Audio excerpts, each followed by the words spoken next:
평범하게 직장을 다니고 있는 30대 남자입니다. 믿었던 덕기에 발등 제대로 찍힌 제 지난 날을 떠올리면 아직도 화가 나고 괘씸하고 억울합니다. 때는 새신랑이 된 시점으로 거슬러 올라가는데요. 너무나 아름답고 착하고 현명한 아내를 만나 결혼식을 올리고 세상에서 가장 행복한 남자가 되어 살고 있을 때였습니다. 시부모에게 잘하고 요리도 잘하고 살림도 잘하고 늘 밝게 웃고 남편을 위해 헌신하는 여자가 이 세상에 존재할 수 있다고 생각하십니까? 저도 결혼 전까지만 해도 그런 여자는 존재하지 않는다고 생각했습니다. 효도는 셀프, 집안일은 돕는 게 아니라 나눠 하는 것이라고 생각했던 저로서는 아내의 희생이 미안하면서도 처음에 뭘 저렇게까지 하나 부담스럽게까지 하더라고요. 어느 날은 와이프가 시아버지 생신상을 직접 차려줘야겠다고 하길래 제가 그랬죠. 여보, 너무 무리하지 않아도 돼. 이 생일상이라는 게 원래 한번 차려주게 되면 다음에 또 기대하고 또 기대하게 된다니까. 그리고 따지고 보면 그건 자식인 내가 차려주는 게 맞지 며느리가 차리는 건 아닌 것 같아. 부모님 생신은 내가 알아서 챙길 테니까 당신은 그냥 가만히 있어. 싫어, 차려드릴 거야. 내 마음 가는 대로 하고 싶어. 아버님 건강도 지금 안 좋으시잖아. 조금이라도 더 건강하실 때 내가 차린 밥상 한 번이라도 더 드시게 하고 싶어서 그래. 그럼 내가 차릴게. 내가 자식인데 난 한 번도 아버지한테 생신상 차려드린 적이 없어. 며느리가 모든 걸 다 해야 한다는 건 좀 아니라고 생각해. 여보는 바쁘잖아. 난 당신이랑 결혼한 순간부터 시부모님을 내 부모님처럼 모셔야겠다고 마음 먹었기 때문에 이런 일이 자연스러운 거야. 자기 부모는 자기가 챙기고 내 부모는 내가 챙기고 이건 너무 선 긋는 거 아닌가? 오히려 난 그게 부당하다고 생각하는데? 그리고 요리는 당신보다 내가 더 잘하잖아. 생신상을 차린다면 내가 차리는 게 맞지? 혹시 내가 시부모님 챙기는 게 당신은 불편한 거야? 불편하기보단 너무 미안하고 고마우니까. 주는 건 없고 받기만 하는 것 같아서. 부부끼리 그런 생각을 한다는 게 난 너무 서운한데? 아무튼 당신은 아무런 상관하지 마. 우리 시부모님 내가 알아서 잘 챙길 거야. 마음 향하는 거 막을 생각하지 마. 무뚝뚝한 아들이었던지라 아내의 그런 행동이 어색하면서도 감동이더라고요. 그 후로 몇 년이 지나 아버지께서 지병으로 돌아가셨을 땐 아내에게 눈물 나도록 감사했습니다. 만약 아내가 아니었더라면 아버지와 그리 긴 시간을 함께 보낼 수 없을 것 같았거든요. 아버지가 그러셨어요. 좋은 며느리 얻어서 인생에 여한이 없으시다고요. 그래도 아내 덕분에 아버지에게 효도를 한 것 같아서 마음이 한결 가벼웠습니다. 그때부터 아내에게 충성을 다하리라 맹세했죠. 아내는 홀로 남은 저희 어머니에게도 정말로 잘해줬습니다. 어느 날은 저에게 이런 제안을 하더라고요. 여보, 우리 어머님이랑 같이 살까? 어디서? 어디긴 어머님 집에서 같이 살면 되지. 거기 평수 넓잖아. 어머님 혼자 사시는 거 적적하실 것 같은데 우리가 같이 가서 즐겁게 해드리는 건 어때? 합가를 하자는 말이야?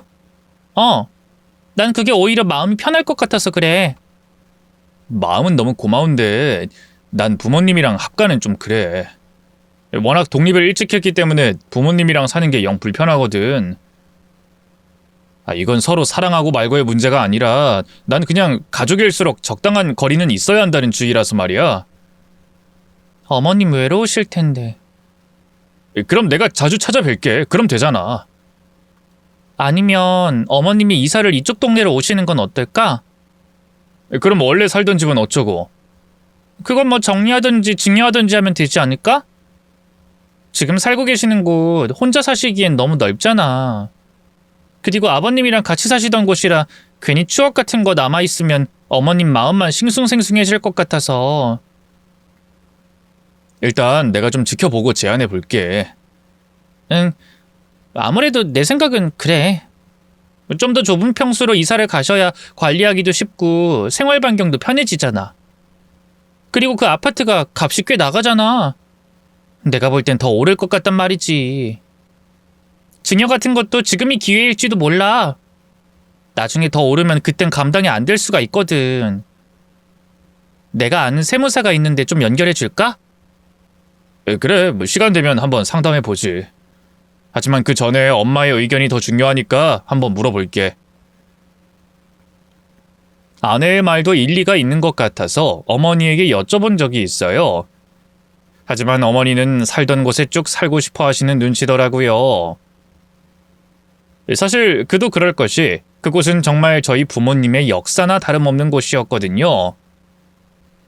긴 세월 그 동네에 머물면서 얼마나 많은 추억과 지인들이 있으시겠어요. 한때 부동산 붐이 일어났을 때 그거 팔아서 더 싼 아파트에 이사해서 남는 돈은 노후 자금으로 쓰라는 주변의 조언도 있었지만 저희 어머니께서는 늘 이 아파트는 우리 차식한테 물려줘야 한다 하면서 꼭 붙들고 계셨고 그 결과 재건축까지 하게 된 그곳은 값이 아주 많이 뛰었어요. 일반 직장인인 저로서는 평생 모아도 사기 힘들 만한 가격까지 올랐기 때문에 솔직히 저도 언젠가 그 아파트를 물려받는다면 인생이 든든하지 않을까 하고 생각한 적도 있었습니다. 하지만 어머니도 가진 게 아파트 하나뿐이기도 하고 형제가 저만 있는 게 아니었기 때문에 욕심을 내진 않았어요. 다만 내가 장남이기도 하고 결혼을 가장 일찍 했고 이것저것 머리를 굴려보면 아마도 저에게 물려주지 않을까 하는 조심스러운 기대를 하게 된 거죠. 이런 생각을 한다는 것 자체가 불효를 저지르는 것 같았지만 어쩔 수 없이 현실적인 걸 고려하지 않을 수 없게 됐네요. 아무튼 이런 속물적인 생각은 저 혼자만 마음에 품고 있었습니다. 아내에게도 그런 마음을 내비친 적이 없어요. 그저 그 집은 어머니 거니까 어머니가 알아서 하실 테지 하며 관심 없는 척 했습니다. 아내 또한 워낙 현명하고 욕심 없는 편이었기 때문에 그런 부분에 있어서는 관심이 없을 줄 알았어요. 분명 그때까지만 해도 그랬습니다.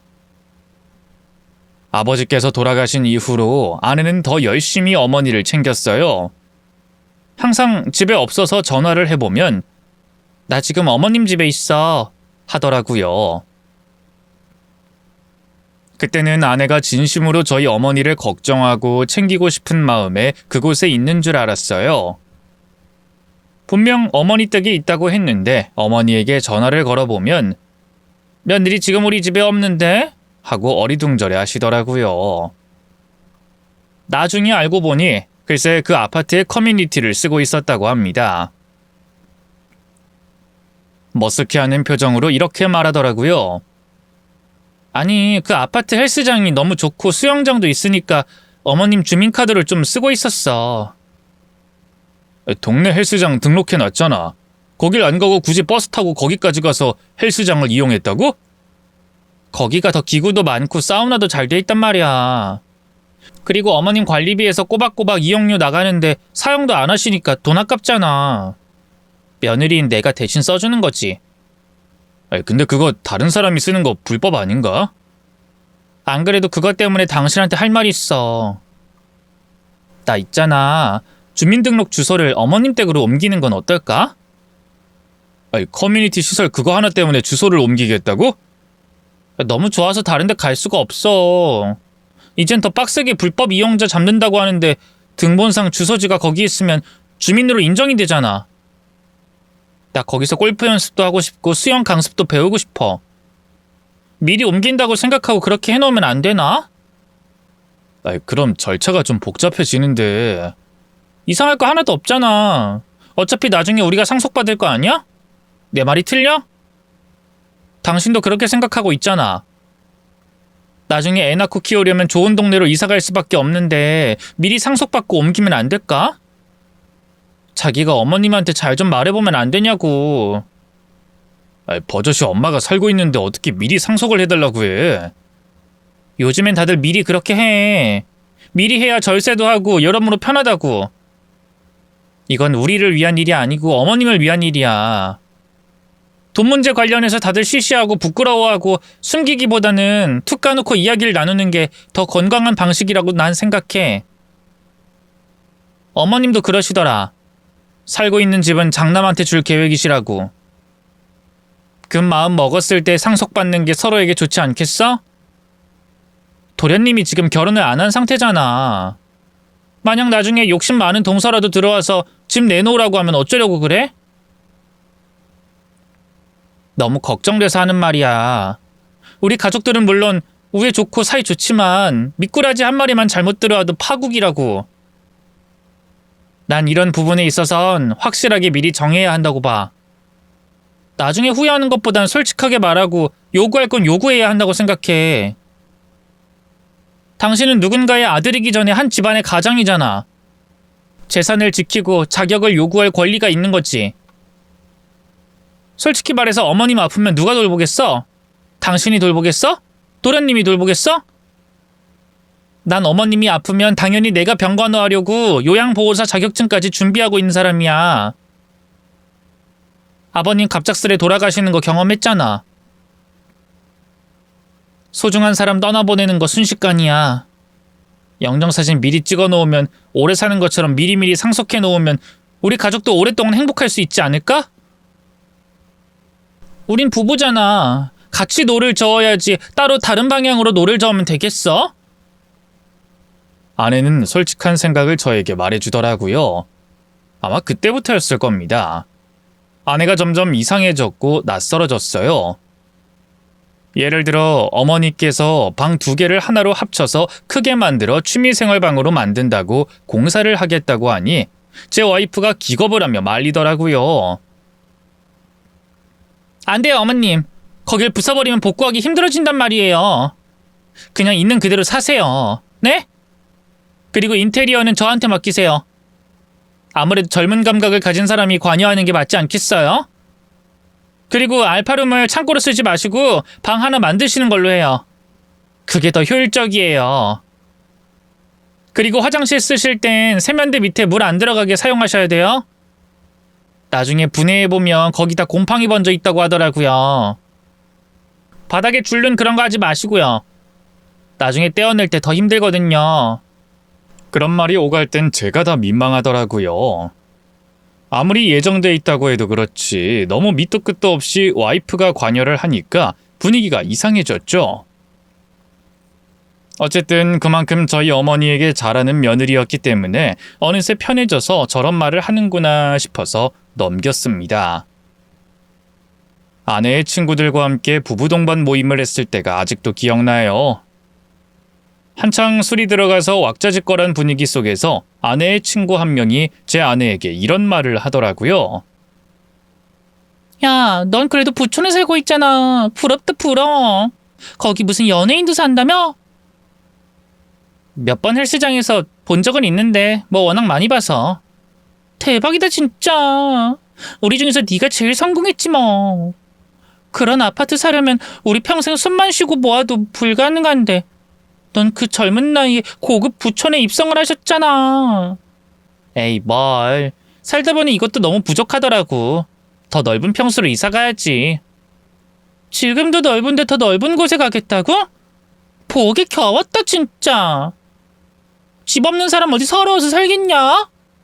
살아보면 알아. 아파트는 거거익선이라고. 너희도 우리 동네 빨리 이사 왔으면 좋겠다. 도란도란 동네 친구로 잘 지내면 좋을 텐데. 대화를 듣는데 정말 황당하더라고요. 아내는 친구들에게 이미 그 아파트에서 살고 있는 것처럼 떠벌리고 다녔던 겁니다. 물론 시어머니 집을 제 집처럼 들락날락거리고 있긴 하지만 굳이 그런 거짓말을 절친들에게 했어야 하나 싶은 마음이 들어서 며칠 후에 넌지시 물어봤어요. 당신 친구들한테 왜 거짓말했어? 뭘? 거기 살고 있다고 했잖아. 엄마 아파트. 아 그거? 그냥 설명하기 귀찮아서 거기 살고 있다고 한 거야. 예전에 그 누구더라? 고등학교 동창 중에 그 아파트 사는 애를 헬스장에서 만났거든. 여기 사냐고 하길래 그냥 엉겁결에 그렇다고 해버렸지. 그게 소문이 쫙 퍼진 거야. 어차피 시어머니가 살고 있기도 하고 나중에 우리 거기서 살 거잖아. 그래서 그냥 정정 안 하고 냅뒀지. 난 솔직히 좀 당황스러웠어. 뭐가? 좀 그렇잖아. 살고 있지도 않은 곳에 살고 있다고 하니까 내 입장에선 이걸 동조를 해줘야 하나 고쳐줘야 하나 표정 관리가 잘 안 됐다고. 내 성향상 거짓말을 잘 못하기도 하고. 당신은 그냥 가만히 있으면 돼. 내가 알아서 말하면 되지. 일단 거짓말을 한 것 자체가 난 이해가 잘 되지 않는다고. 친구들끼리 어디 살면 뭐가 어때서. 지금 사는 곳이 부끄러워? 당신이 그 애들의 습성을 몰라서 그래. 겉으론 서로 위하는 척 아껴주는 척 해놓고 뒤에서는 뒷담화 장난 아니라니까? 쟤들이 예전에 나 구린 아파트 산다고 얼마나 비웃었는지 알아? 시집 잘못 갔다고 얼마나 뒷담화를 해댔는데. 그래, 뭐 솔직히 무시당하고 싶지 않았어. 여태껏 날 무시만 하던 애들이라 한번 코를 납작하게 만들어주고 싶었어. 내 열등감이 이렇다는데 어쩔 거야. 내가 뭐 범죄를 저지른 것도 아니고 다른 사람한테 피해를 준 것도 아니고 그냥 거짓말 딱 한 번 한 거잖아. 그게 그렇게 정색할 일이야? 그럼 그 친구들을 안 만나는 게 맞는 거 아닌가? 서로에게 득될 거 없는 사이잖아. 왜 서로 뒷담화를 하는데 계속 연기하면서까지 만나는 건데? 당신도 득될 거 없는 친구들 맨날 만나서 하던 얘기 또 하고 또 하면서 술 마시고 놀잖아. 그거랑 같은 거야. 아무튼 별것도 아닌 거 가지고 말꼬리 잡지 마. 피곤해. 그때 느낀 쎄한 기분은 아직도 잊혀지지 않습니다. 어쩌면 내가 알고 있는 아내의 모습과는 다른 깊은 내면의 다른 모습이 존재할 거라는 걸 그때 처음 깨달았던 것 같아요. 생각해보니 아내의 SNS는 죄다 저희 어머니 댁에서 찍은 사진들 뿐이었습니다. 아파트 전경, 헬스장, 수영장, 심지어 아파트 내부까지 저희 집이 아니고 전부 어머니 아파트 사진들을 올리고 은근히 본인이 살고 있는 것 마냥 코멘트를 해놨더라고요. 이걸 어떻게 받아들여야 할지 모르겠더라고요. 무력 없고 허세 없이 작은 것에도 감사할 줄 알았던 아내는 어느 순간 다른 사람으로 바뀌어 있었습니다. 최근에 아내가 저에게 넌지시 건네던 말이 기억이 나더라고요. 여보, 어머님 집 상속받게 되잖아. 그럼 부부 공동명의로 꼭 해야 돼?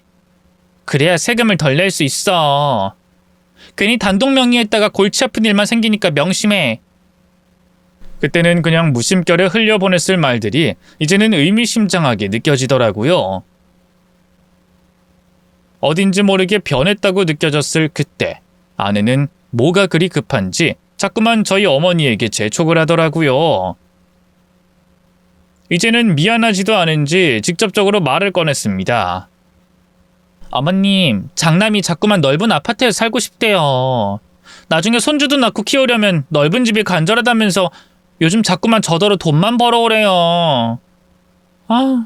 잔소리라는데 귀찮아 죽겠어요. 그런데요, 어머님. 여기 진짜 아이들도 많고 애 키우기 너무 좋을 것 같아요. 학원가도 가깝고 교통도 잘 돼 있고 어딜 가기에도 편하고 너무 좋네요. 누가 봐도 집 내놓으라는 말을 아무렇지 않게 하더라고요. 저희 어머니는 애써 웃으며 그래, 조만간 넓은 집 살게 해줘야지 그럼 하면서 대충 알아들으셨지만 와이프의 기세는 꺾을 수가 없었습니다.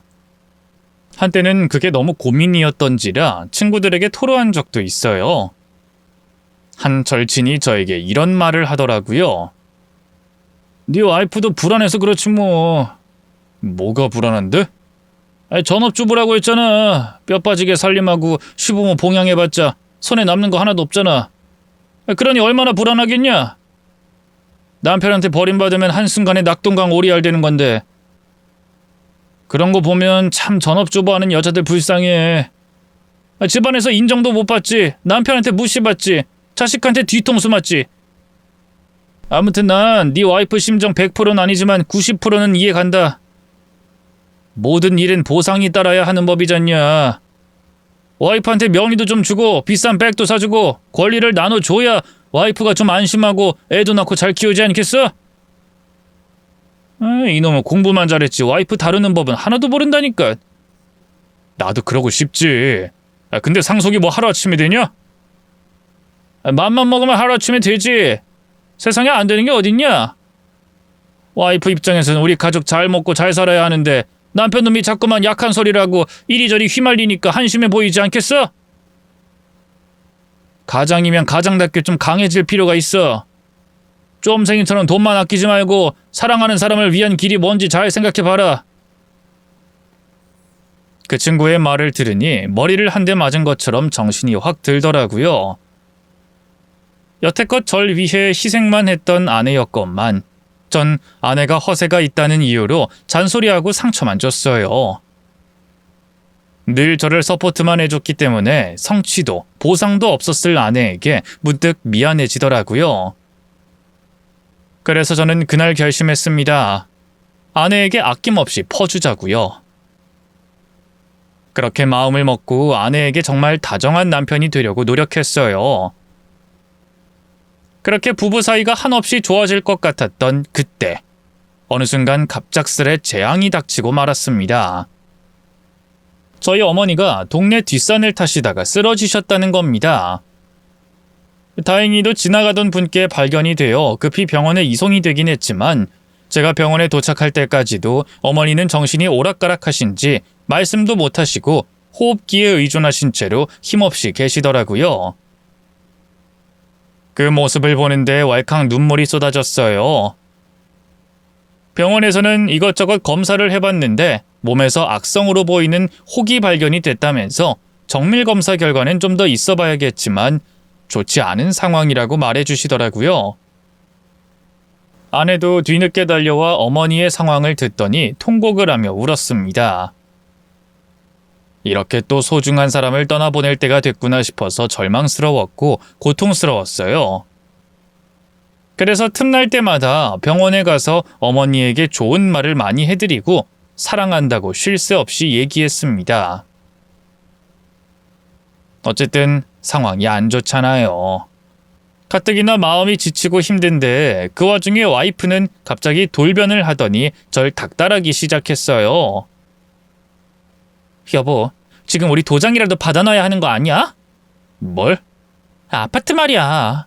얼른 유언이라도 남겨놓으셔야 되지 않을까 해서. 지금 상황이 그럴 상황이 아니잖아. 어머님도 원하셨던 거잖아. 그건 충분히 지금 요구할 수 있는 거라고. 어쨌든 약간이라도 정신이 있으신 상태잖아. 나중 가면 받고 싶어도 못 받을 수도 있어. 그러지 말고 지금 빨리 서류라도 작성해서 받아놔야지. 내가 나설 순 없어. 당신이 해야 돼. 얼른. 제발 나 좀 가만히 내버려둘 순 없어? 지금 나 힘든 상황인 거 안 보여? 알아. 나도 힘들어. 하지만 받아낼 건 받아내야지. 지금 멍청하게 손만 놓고 있을 거야? 당신은 우리 가족이 우선이야? 아니면 아파트가 우선이야? 그게 무슨 소리야. 가족이 우선이니까 아파트가 우선순위가 되는 거지.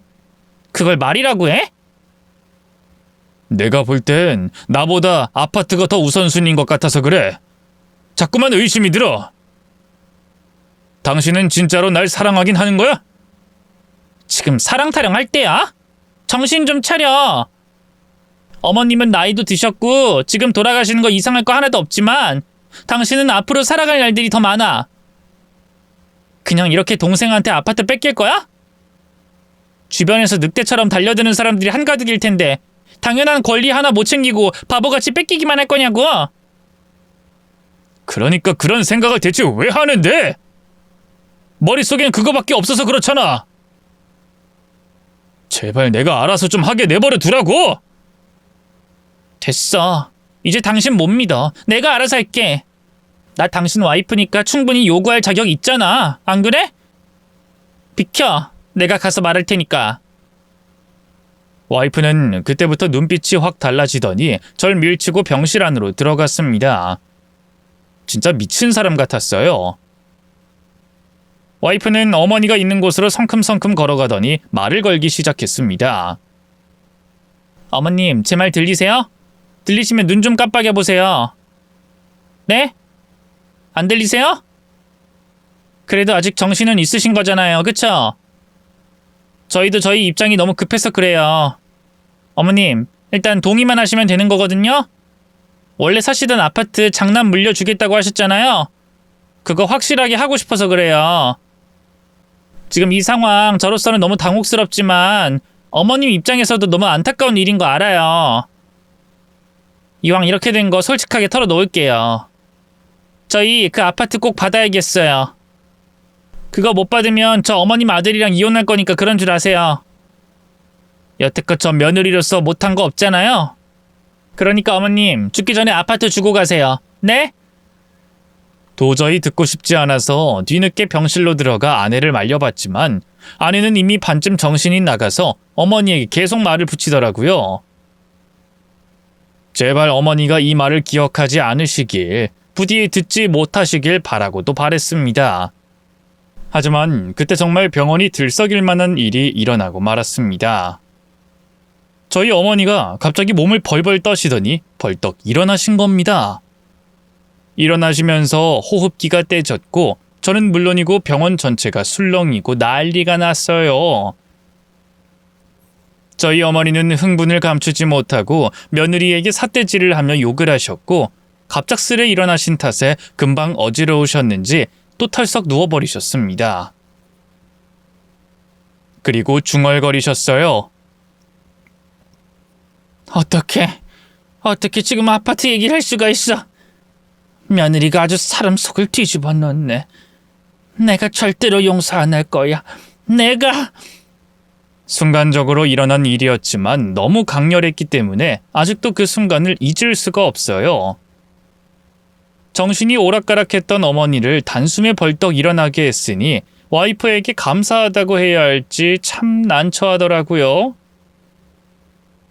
아무튼 불을 붙여놓는 건 좀 아닌 것 같아서 와이프에게 잠시 편의점에 가서 마실 것 좀 사오라고, 나간 김에 바람이나 좀 쐬고 오라고 내가 어머님 진정 좀 시켜놓겠다고 얘기한 뒤 어머니와 단둘이 병실에 남았습니다. 그리고 제가 어머니를 잘 타일렀어요. 엄마, 정신이 좀 들어? 갑자기 일어나면 어떡해. 어지럽지? 그 검사 결과는 곧 나올 거고 그때까지는 회복에 집중하는 게 좋대. 일단 계속 누워있어. 움직이지 말고. 내가 너무 화가 나서 그랬다. 며느리 괘씸한 거 알아. 아파트 그거 문제 때문에 많이 불안했거든. 엄마가 좀 이해해 줄 수 있을까? 내가 잘 얘기할게. 아니 그게 아니라 네가 모르는 게 있어서 그래. 내가 모르는 게 있다고? 뭔데? 며느리 지금 딴 놈 만나. 그게 무슨 소리야? 바람 났다고. 딴 놈이랑 아주 잘 만나고 있더라. 엄마가 그걸 어떻게 아는데? 어떻게 알긴. 우리 집에 친히 초대를 해서 알지. 자꾸만 옆집 아줌마가 나더러 아들 말고 젊은 총각은 왜 자꾸만 오냐고 해서 핸드폰으로 누가 왔는지 들여다보니까 나도 모르는 남자가 떡하니 있더라고. 아주 당당하게 차까지 끌고 왔는지 입차 기록까지 다 떠 있더라. 와이프는 알지 못했겠죠. 그 아파트 주민만 쓸 수 있는 어플이 하나 있었는데 거기에 초인종을 누른 사람들은 전부 사진으로 기록이 되고 있었습니다. 저희 어머니가 발도 넓으시고 활동 반경도 넓으셔서 이런저런 이유로 집을 비우실 때가 많았거든요. 그럴 때마다 와이프는 어머님 집 청소를 해주러 가야 한다고 자주 외출하곤 했는데 누군가를 만나고 있을 줄은 꿈에도 몰랐습니다. 그때부터 심장 뛰는 소리가 귀에서 들리고 숨이 가빠지더라고요. 그때까지만 해도 혹시나 하는 마음으로 어머니에게 기록된 사진을 보여달라고 했습니다. 어머니는 저에게 핸드폰을 건네주시더라고요. 그 어플에 들어가 남자의 정체를 확인한 저는 그 자리에서 고개를 숙이고 통곡하고 말았습니다. 이럴 순 없었어요. 둘에게는 그럴 틈이 분명 없었는데 왜? 자꾸만 부정하게 되더라고요. 상간남으로 의심되는 그놈은 다름 아닌 제 절친이었습니다. 얼마 전까지만 해도 아내에게 사랑을 퍼주라고, 보상을 해주라고 저에게 진심 어린 이야기를 해줬던 그놈 말입니다.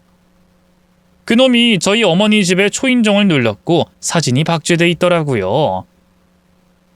아마 그런 기록이 남아있을 거라는 걸 둘은 꿈에도 몰랐겠죠. 어머니도 그 사실을 최근에 아시고는 아들에게 말을 해줄까 말까 깊은 고민에 빠졌었다고 했습니다. 며느리를 따로 불러 타일러 볼까, 아들에게 몰래 증거를 넘겨줄까 수없이 고민을 하시다가 갑자기 쓰러지게 된 것이고, 그 와중에 며느리는 아파트 타령이나 하고 앉아있으니 당연히 화가 날 수밖에 없으셨겠죠. 엄마, 앞으로의 일들은 내가 알아서 할게. 엄마는 엄마 건강에만 신경 쓰면 돼. 그리고 며느리가 무슨 말을 해도 절대로 티내지 마. 괜히 엄마가 상처받는 거 싫어.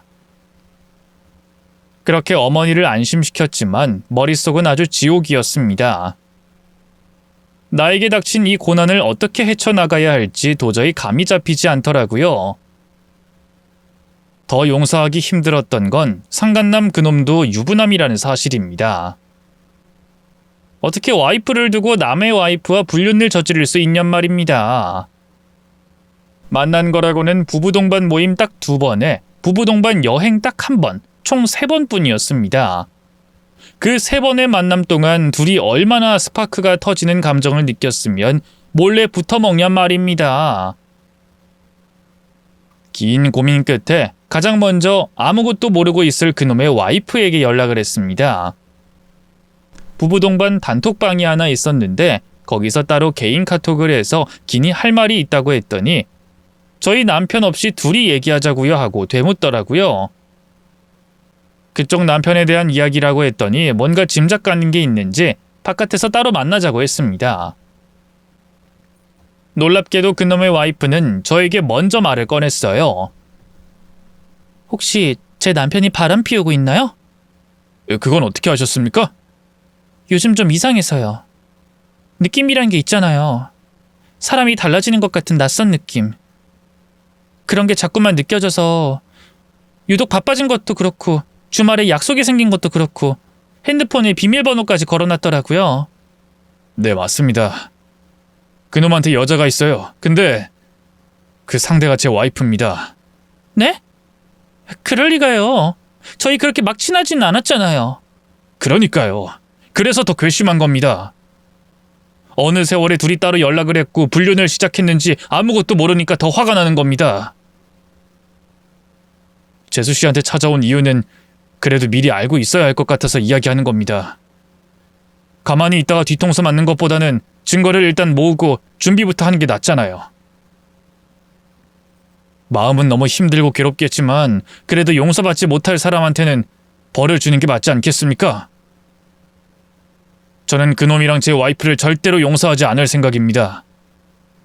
어쨌든 저희들이 피해자인 상황이 됐으니 힘을 모아야 할 것 같아서 그래서 결례를 무릅쓰고 찾아왔습니다.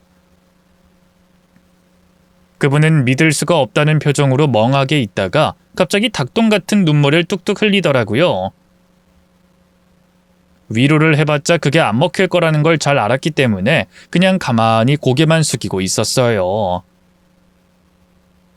그렇게 저희는 가슴에 상처를 입고 각자의 배우자를 관찰하기 시작했습니다.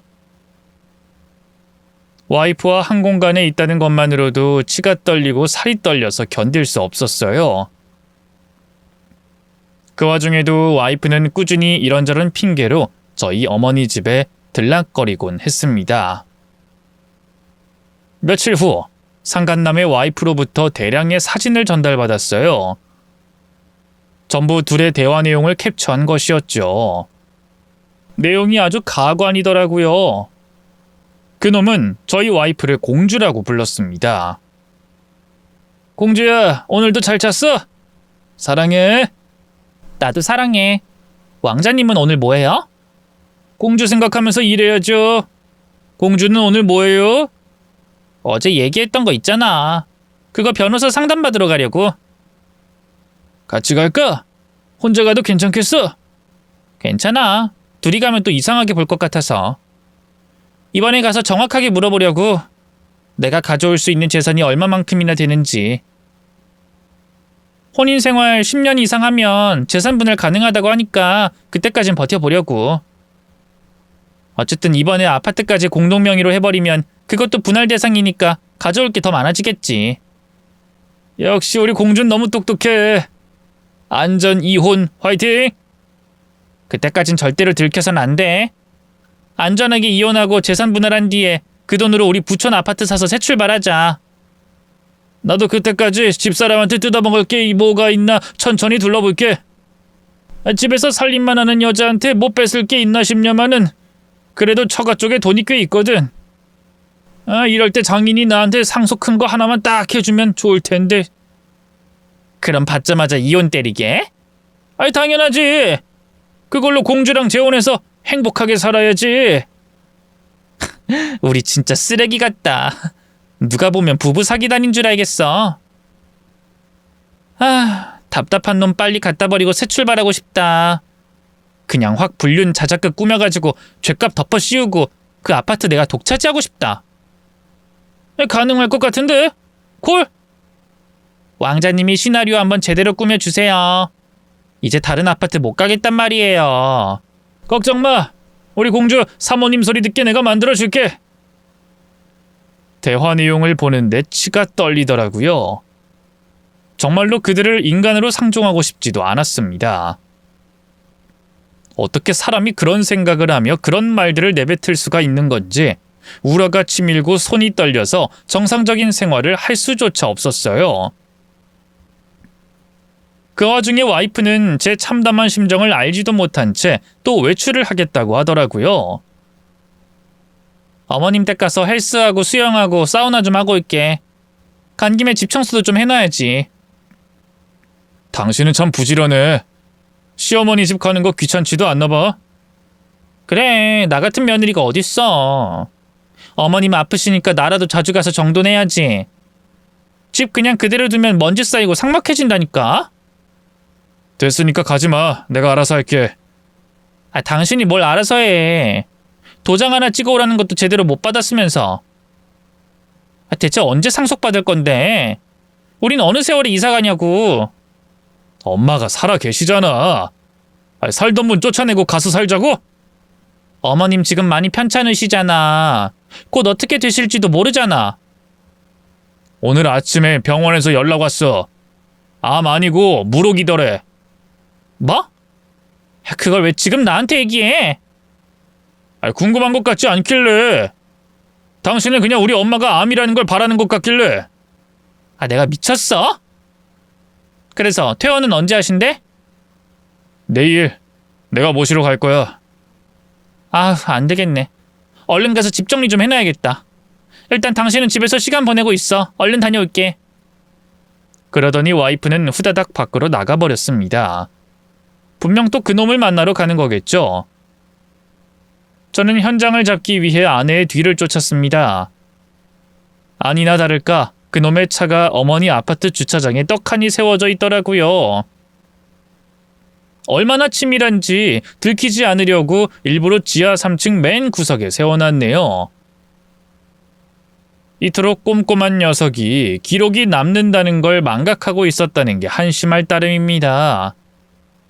아무튼 저는 떨리는 손으로 그 집의 비밀번호를 눌러서 불시에 들어갔습니다. 역시나 아내와 그 녀석이 집에 있었어요. 눈이 휘둥그레져서 절 쳐다보고 있더라고요. 상상만 했던 투샷을 실제로 보니 정말 머릿속이 복잡해졌습니다.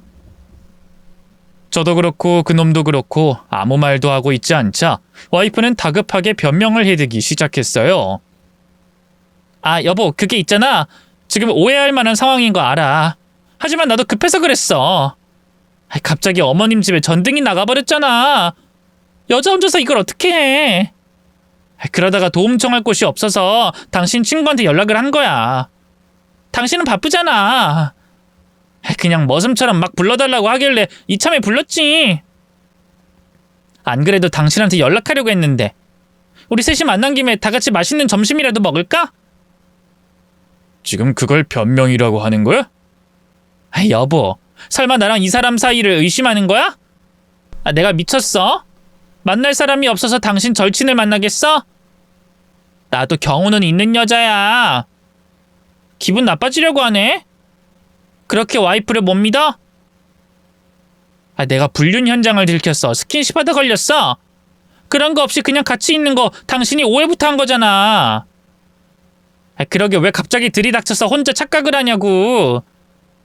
진짜 웃겨 죽겠어 정말. 그래도 부부였으니까 알지. 당신 거짓말할 때마다 눈썹 위아래로 흔들리는 건 내가 다 알고 있어. 그리고 여기 나 혼자 왔을 거라 생각해? 초대 손님이 또 한 명 있지. 그리고 잠시 후 초인종이 울렸습니다. 문을 열어줬어요. 바로 그놈의 와이프였죠. 그렇게 사자대면의 현장이 코앞에 다가왔네요. 그놈은 와이프를 보자마자 바로 땀을 뻘뻘 흘리면서 모든 게 오해라고, 나 이 여자랑 아무 사이도 아니라고 해명을 실컷 하더라고요. 그놈의 와이프는 가만히 듣더니 결국 손을 들어 그놈의 뺨을 내리쳤습니다. 그리고 그 자리에서 이혼을 선언했어요. 증거 다 모았어. 뻔뻔하게 변명할 생각하지 마.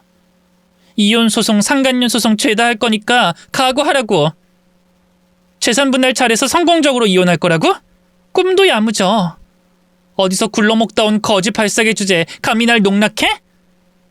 우리 집안을 만만하게 봤다 이거지? 네가 나한테 뺏어갈 건 단 한 푼도 없다는 걸 명심해. 걸친 거 하나 없이 맨몸으로 장가온 주제 참 오만하네. 유책 배우자들끼리 탈탈 털린 채로 어디 한번 사이좋게 잘 살아봐. 누가 뭐래? 똥 묻은 것들끼리 진흙탕에서 굴러먹든가 말든가 내 할 바 아니지. 그랬더니 그놈은 갑자기 무릎까지 꿇더니 눈물 콧물을 쏙 빼며 다신 안 그러겠다고 처참하게 빌더라고요. 그러더니 아주 희대의 명언을 날렸습니다. 저 여자가 날 꼬신 거야. 꽃뱀이야. 술 먹이고 날 덮쳤다니까? 난 그냥 당한 거야. 협박을 해대니까 나도 받아주는 척한 거라고.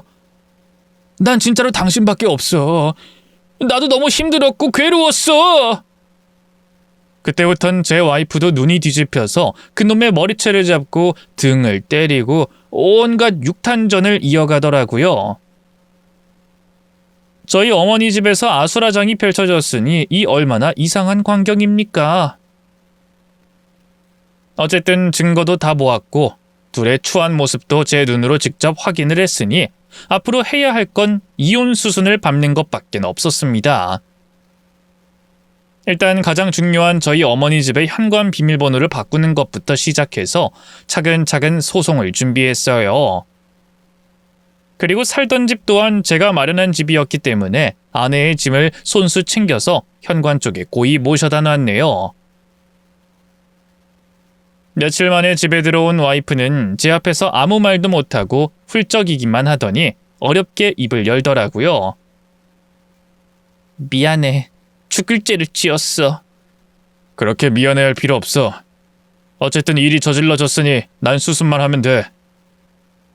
당신 진짜 나 없이 살 수 있겠어? 진심으로 이혼하고 싶어? 난 아무리 생각해도 당신 없이는 안 될 것 같은데. 내가 잠시 미쳤었나 봐. 그놈 진짜 웃기지 않아? 내가 꽃뱀이라고? 그럴 리가 있겠어? 당신 친구니까 잘 알잖아. 그놈은 한 입으로 두 말하는 놈이야. 양아치 같은 놈한테 내가 속은 거라니까? 그러니 내가 얼마나 억울하겠어. 여보, 나 진짜로 이번에 제대로 정신 차렸어. 앞으로 이런 일 절대로 없을 거야. 앞으로 쭉 당신만 바라보고 살 자신 있어. 사람이니까 실수도 하는 거고 그 계기로 성장도 하는 거잖아. 과거는 잊고 우리 앞으로의 미래만 바라보며 살자, 응? 한심하네.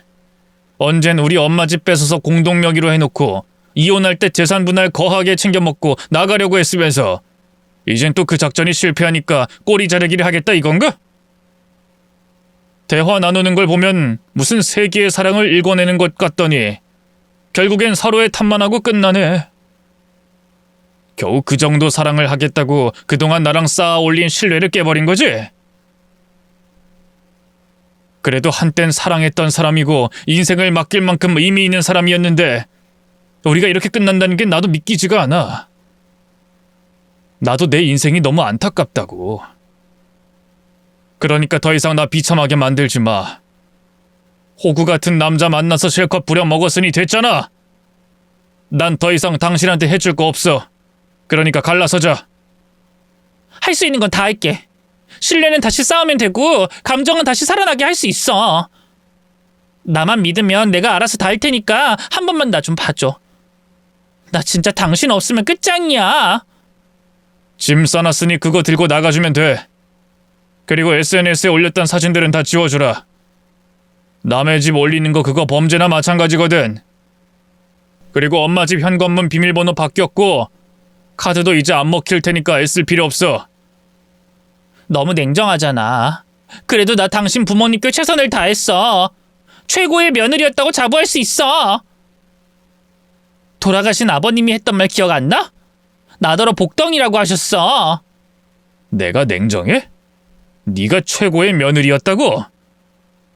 죽어가는 우리 엄마 귀에다 대고 죽기 전에 아파트 주고 가라는 며느리가 훌륭한 며느리야? 그게 제정신이냐고? 난 그때 이미 너에 대한 정이 다 떨어졌고 꼴도 보기 싫었어. 친구들 앞에서 허세 부리고 있는 척하는 건 그럴 수 있다 쳐. 빨리 상속받고 싶고 재산 분할하고 싶은 마음 잘 알겠어. 하지만 사람이라면 절대 해서는 안 될 말이 있는 건데 당신은 선을 한참 넘었어. 우리 엄마가 암이 아니라는 소리를 들었을 때 실망하던 당신 표정 아직도 생생해. 그냥 당신은 돈이 목적이었던 거지 사랑으로 우리 가족을 대한 건 아니었다고. 내 말이 틀려?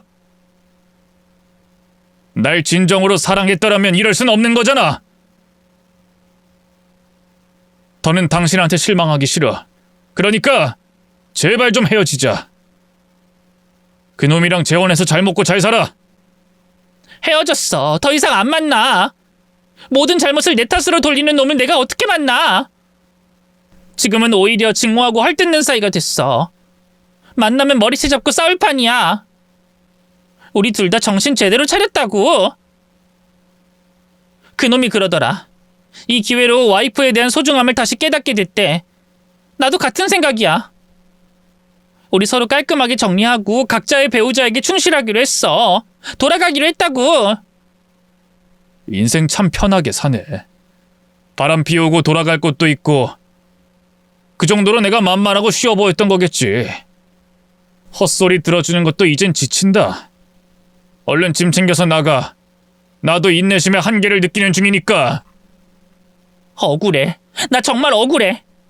그동안 열심히 희생해온 게 실수 하나로 다 없어지는 거잖아. 그럼 내가 노력했던 건 누가 보상해줘? 만약 직장인이었으면 월급도 받고 퇴직금까지 받아야 하는 건데 난 아무것도 없잖아. 그래서 법이 있는 거고 우린 앞으로 법적으로 다툴 예정이라고. 억울한 게 있으면 나한테 말할 게 아니라 네 담당 변호사한테 이야기를 해야지. 그리고 지금 이 결혼 생활이 누구 때문에 파탄이 났는데? 내 잘못이야? 네 잘못이잖아. 네가 불륜 저질러서 이 지경 된 거잖아. 지금 이 상황에서 네가 억울할까 내가 억울할까? 맘 같아선 그놈이랑 너랑 싸잡아서 감옥이라도 쳐넣고 싶은 심정이야.